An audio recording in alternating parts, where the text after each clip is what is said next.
새벽 깨워 기도실에 나오신 성도 여러분들을 환영하고 축복합니다. 우리 함께 찬송가 210장 찬송하시겠습니다.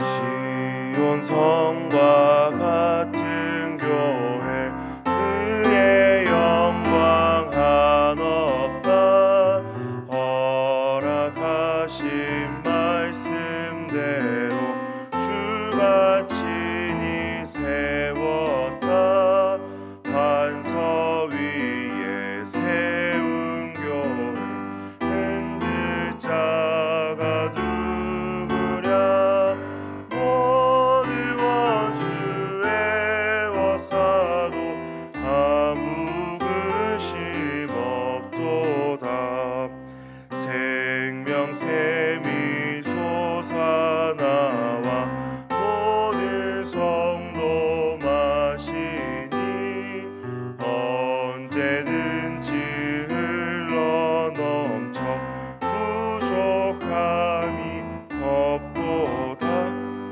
이런 물이 흘러가니 목마를 자 누구랴 주의 은혜 풍족하여 넘치고도 넘친다 주의 은혜 내가 받아 시온 백성 되는 때 세상 사람 이방에도 주를 찬송하리라 세상 헛된 모든 영광 아침 안개 같으나 주의 자녀 받을 복은 영원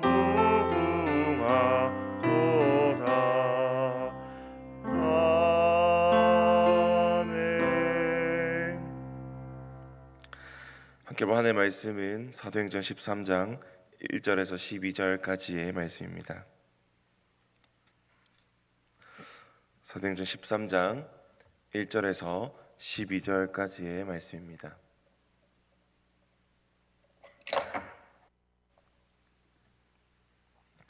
한 절씩 교독하도록 하겠습니다. 제가 먼저 1절을 읽겠습니다. 안디옥 교회에 선지자들과 교사들이 있으니 곧 바나바와 니게르라 하는 시몬과 구레네 사람 루기오와 분보왕 헤롯의 젖동생 마나엔과 및 사울이라. 주를 섬겨 금식할 때에 성령이 이르시되 내가 불러 시키는 일을 위하여 바나바와 사울을 따로 세우라 하시니 이에 금식하며 기도하고 두 사람에게 안수하여 보내니라. 두 사람이 성령의 보내심을 받아 실루기아에 내려가 거기서 배 타고 구브로에게 가서 살라미에 이르러 하나님의 말씀을 유대인의 여러 회당에서 전할세 요한을 수행원으로 두었더라. 온 섬 가운데로 지나서 바보에 이르러 바 예수라 하는 유대인 거짓 선지자인 마술사를 만나니 그가 총독 서기오 바울과 함께 있으니 서기오 바울은 지혜 있는 사람이라 바나바와 사울을 불러 하나님의 말씀을 듣고자 하더라. 이 마술사 엘루마는 이 이름을 번역하면 마술사라. 그들을 대적하여 총독으로 믿지 못하게 힘쓰니 바울이라고 하는 사울이 성령이 충만하여 그를 주목하고 이르되 모든 거짓과 악행이 가득한 자요 마귀의 자식이요 모든 이의 원수여 주의 바른 길을 굽게 하기를 그치지 아니하겠느냐. 보라 이제 주의 손이 내 위에 있으니 내가 맹인이 되어 얼마 동안 해를 보지 못하리라 하니 즉시 안개와 어둠이 그를 덮어 인도할 사람을 두루 구하는지라. 이에 총독이 그렇게 된 것을 보고 믿으며 주의 가르치심을 놀랍게 여기니라. 아멘. 사도행전 13장은 중요한 전환의 시점을 우리에게 알려줍니다. 1절에서 12절까지는 예루살렘 교회를 중심으로 사역이 진행되었다면 13장부터는 사도 바울이 중심이 되어서 본격적으로 이방 땅과 이방인을 향한 선교 사역이 펼쳐집니다. 1절 말씀을 보시면 안디옥 교회의 선지자들과 교사들이 있으니 곧 바나바와 니게르라 하는 시몬과 구레네 사람 루기오와 분본 왕 헤롯의 젖동생 마나엔과 및 사울이라. 안디옥 교회를 이끌어가는 5명의 사람이 있었고 그 중에 첫 번째는 바나바였습니다. 이 바나바는 정통 유대인이었고 인격적으로 신앙적으로 훌륭한 사람이었습니다. 설이 회심했을 때 모든 성도가 그를 두려워하며 함께 교제하지 못하던 때에도 그를 보증해 준 사람이었고 자기 고향에 내려가 조용히 있는 사울을 데려다가 안디옥에서 사역을 할 수 있도록 사역의 장을 열어준 사람이기도 합니다. 두 번째는 니게르라 하는 시므온입니다. 이 니게르라는 말은 피부가 검은 사람을 이르는 말입니다. 2000년 전 로마 제국 내에서 흑인의 위치는 대부분 노예 신분이었습니다. 그리고 당시 유대인들은 특히 선민 사상이 가득한 사람들로서 인종차별이 심했습니다. 그런 시대의 관점에서 검은색 피부를 가진 시므온은 그 위치를 또 그 존재를 우리가 추측하고 예상해 볼 수 있는 사람입니다. 세 번째는 구레네 사람 루기오이었습니다. 이 구레네는 지역의 이름인데 루기오라는 사람은 구레네 출신이라는 것 외에 달리 내세울 것이 없는 이방인이었습니다. 네 번째는 분봉왕 헤롯의 젖동생 마나엔이었습니다. 이 분봉왕 헤롯은 신약에 나오는 헤롯들 중에 예수님을 만났던 헤롯, 즉 세례 요한을 죽인 헤롯 안티파스를 말합니다. 이 젖동생이라는 것은 한 어머니의 젖을 먹고 자라난 친형제를 뜻하기도 하지만 어릴 때부터 단짝인 중마 고우를 가리키기도 합니다. 둘 중 어느 쪽이었던 간에 마나이는 불의한 지배계층에 속했던 사람이었던 것이죠. 그리고 마지막 5번째는 사울이자 우리가 잘 알고 있는 사도 바울입니다. 이 5사람의 모습을 보면 모든 면에서 달라도 너무 다른 사람들입니다. 출신, 인종, 배경, 신분, 당시 시대에 함께 어울리기 힘든 조합의 사람들이었습니다. 이들을 한 그룹으로 엮는다는 것 자체가 그저 불가능해 보이기도 합니다. 하지만 주님은 그들 모두를 주님 안에서 하나가 되게 하셨고 복음의 역사를 위한 한 마음으로 교회의 구성원이 되게 하셨고 그뿐 아니라 그 교회를 이끌고 가는 리더들로 세우셨습니다. 얼마나 혁신적인 일입니까? 그들은 살아온 사회적 배경이 달랐고 생각이 달랐고 삶의 방식이 달랐고 지적 수준이 달랐습니다. 심지어 철저한 계급 사회를 이루고 있던 로마 제국의 시대였습니다. 이때 한 교회 안에 정통 유대인과 노예 취급을 받던 흑인과 이방인과 불의한 지배계층과 교회 대적이었던 사람이 한데 모여서 교회의 지도자들이 된 것입니다. 이들이 모여서 교회를 이룰 수 있었던 것은 차별 없는 구원을 베풀어 주신 예수님을 주인으로 모신 그리스도인들이었기 때문이었겠죠. 서로가 다른 점과 단점들을 극복하고 하나의 교회를 이룬 것입니다. 그리고 이 교회는 이제 주를 섬기며 금식함으로 나아가는데 그들을 향하여 성령님께서 역사하셔서 바나바와 사울을 따로 세우라고 말씀하십니다. 2절 말씀입니다.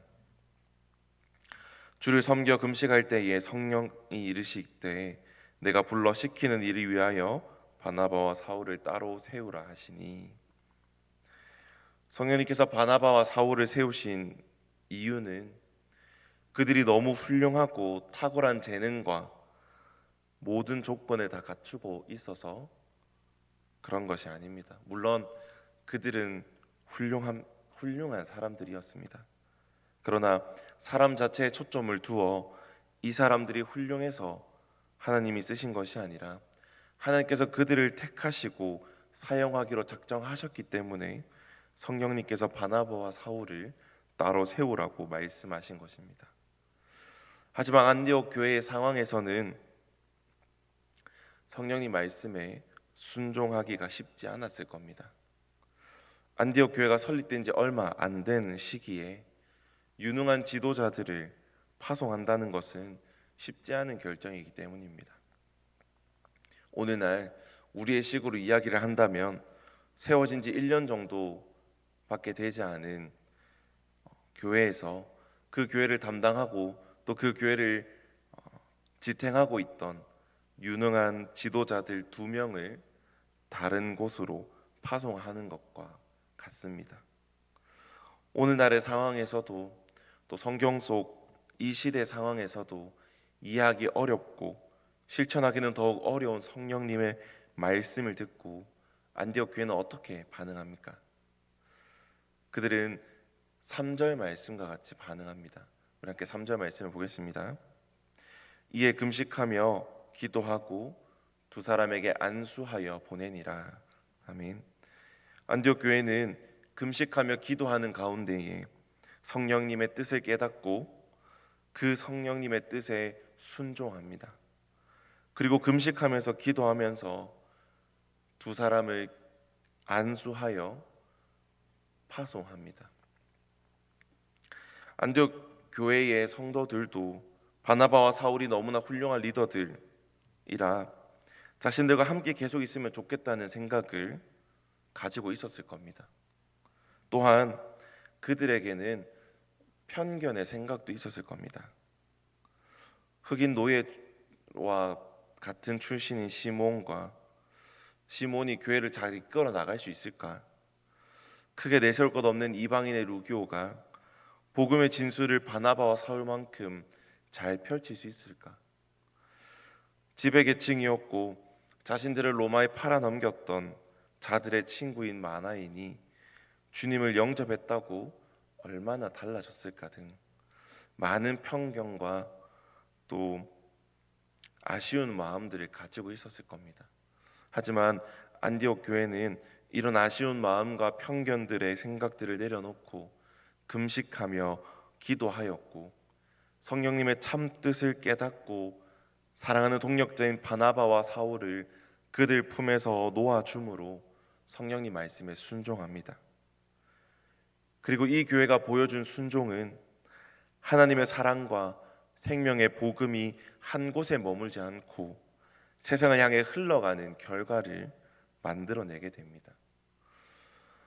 6절과 7절 말씀을 보시면 온 섬 가운데로 지나서 바보에 이르러 바 예수라 하는 유대인 거짓 선지자인 마술사를 만나니 그가 총독 서기오 바울과 함께 있으니 서기오 바울은 지혜 있는 사람이라 바나바와 사울을 불러 하나님의 말씀을 듣고자 하더라.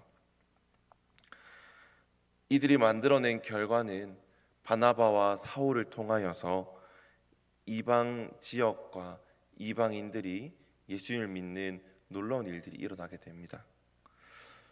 그들이 갔던 구브로 섬은 비너스 여신에게 봉헌된 섬이었습니다.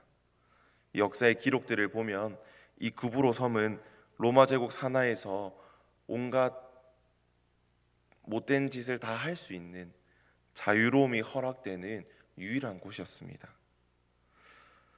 당시에 바보에 사는 이 구브로 섬에 바보라는 도시에 사는 사람들을 파피안이라 불렀는데 이 파피안이라는 뜻은 사창가 사람, 더러운 동네 사람이라는 뜻을 가질 정도로 이 도시는 아주 더럽고 추악한 일들이 많이 일어나는 곳이었습니다. 그런 곳에서 바나바와 사울은 도착하였고 그곳에서 거짓 선지자인 마술사 한 사람을 만나게 되는데 그는 유대인으로서 섬의 총독인 서기오 바울 옆에 붙어서 살고 있는 사람이었습니다. 로마 시대의 고급 관리들은 이런 마술사들을 한 명씩 데리고 있었습니다. 이 섬의 총독 서기오 바울이라는 사람도 로마 원로에 의해서 파견된 사람이었고 이곳에서 권력을 쥐고 살았지만 마음속 한켠에는 무엇인가 깊은 영적인 갈급함과 채워지지 않는 갈망이 있었던 것 같습니다. 그래서 그는 옆에 바 예수라 하는 거짓 선지자를 세워 두었는데 어느 날 바울과 바나바가 자신이 다스리는 지역에 왔다는 소문을 듣게 됩니다. 그리고 그 소문을 듣고 바울과 바나바를 초청하고 그들이 전하는 하나님의 말씀을 듣고자 합니다. 그때 마술사인 바 예수는 자신의 돈줄이자 동아줄인 이 서기오 바울 총독이 바나바와 바울의 말에 귀를 기울이지 못하도록 방해합니다. 하지만 바울과 바나바는 성령의 보내심을 받아 성령 충만함으로 그곳에 나아갔습니다. 그리고 성령님께서 바울로 하여금 어둠의 권세에 짓눌린 한 영혼을 보게 하셨고 그리 향하여 통렬히 꾸짖게 하셨습니다. 그때 어떤 일이 일어났습니까? 11절과 12절 말씀입니다. 보라, 이제 주의 손이 내 위에 있으니 내가 맹인이 되어 얼마 동안 해를 보지 못하리라 하니 즉시 안개와 어둠이 그를 덮어 인도할 사람을 두루 구하는지라. 이에 총독이 그렇게 된 것을 보고 믿으며 주의 가르치심을 놀랍게 여기니라. 아멘. 사도 바울도 나중에 에베소서를 쓰면서 6장에 우리의 싸움은 혈과 육에 대한 것이 아니라 마귀의 관계와 세상의 권세 잡은 자에 대한 것이라고 표현합니다. 사도 바울이 주님의 이름으로 또 성령의 충만함으로 악한 영들을 꾸짖으며 바 예수에게 나아갔을 때 이 바 예수에게 일어난 일들을 옆에서 지켜본 서기오 바울 총독이 그 일들을 보고 하나님의 말씀을 듣고 예수님을 믿게 되는 역사가 일어납니다. 사랑하는 성도 여러분, 안디옥 교회가 성령님의 인도하심에 순종해 바나바와 바울을 선교사로 파송합니다. 그리고 이 순종은 복음의 역사가 되어 온 세계로 뻗어가는 계기가 됩니다. 성령님께서 순종하는 교회를 통해 활발한 구원의 역사를 이루어 가신다는 것을 우리는 오늘 본문을 통해 보게 됩니다. 그렇다면 우리와 우리 교회는 어떻게 해야 합니까? 우리와 우리 교회 역시 성령님의 인도하심에 순종하며 나아가야 합니다. 우리가 순종할 때 하나님의 큰 역사와 큰 권능을 깊이 경험할 수 있을 것입니다. 하지만 이 순종의 길이 순탄하거나 쉬운 길만은 아닐 겁니다. 안디옥 교회의 경우 교회가 세워진 지 얼마 되지 않은 시점에 그들을 지탱하고 그들의 중심이 되었던 유능한 리더인 바나바와 바울을 떠나보내는 어려움이 있었습니다. 이처럼 우리의 순종 앞에도 장애물들이 있을 겁니다.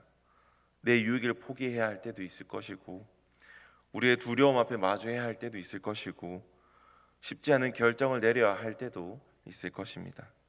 그러나 그런 때에도 성령의 인도하심에 민감하게 반응하여 순종하는 교회가 또 순종하는 성도가 또 순종하는 내가 되기를 간절히 소망합니다. 우리 함께 기도함으로 나가겠습니다. 사랑의 많으신 아버지 하나님, 오늘 말씀을 통하여서 성령님의 인도하심을 받고 또한 그 말씀에 순종하며 나아가는 저희가 되게 하여 주시옵소서. 그 순종하는 길이 쉽지 않고 그 길 가운데 어려움과 장애물들이 있겠지만 그 가운데에도 우리를 인도하시는 예수 그리스도를 믿는 믿음을 가지고 옳은 결정들을 내리며 순종하는 마음과 순종하는 자세로 나아가게 하여 주시옵소서. 그런 순종의 모습으로 나아갈 때에 우리를 통하여서 크신 하나님의 역사가 이루어지기를 또 우리 교회를 통하여서 하나님의 역사가 이루어지기를 간절히 소망합니다. 오늘 또한 각자의 기도의 제목으로 주님께 나옵니다. 그 기도의 제목들을 가지고 나아갈 때에 하나님께서 귀 들어주시고 그 기도의 제목들을 하나님의 때와 또 하나님의 방법으로 이루어 주시기를 간절히 소망합니다. 오늘 교회에서 다음 세대를 향한 교사 세미나가 있습니다. 이 지도자 세미나를 통하여서 다음 세대를 위한 올바른 배움들을 얻게 하시고 또 그 배움들을 통하여서 우리 다음 세대에게 올바른 믿음을 전해주고 또 올바른 말씀을 바르게 전해줄 수 있는 귀한 시간이 되게 하시고 그 모든 시간 가운데 함께 하셔서 잘 진행되고 많은 유익을 얻을 수 있는 귀한 시간이 되게 하여 주시옵소서. 감사를 드립니다. 예수님의 이름으로 기도드렸습니다. 아멘. 우리 각자의 기도 제목을 가지고 나아가도록 하겠습니다.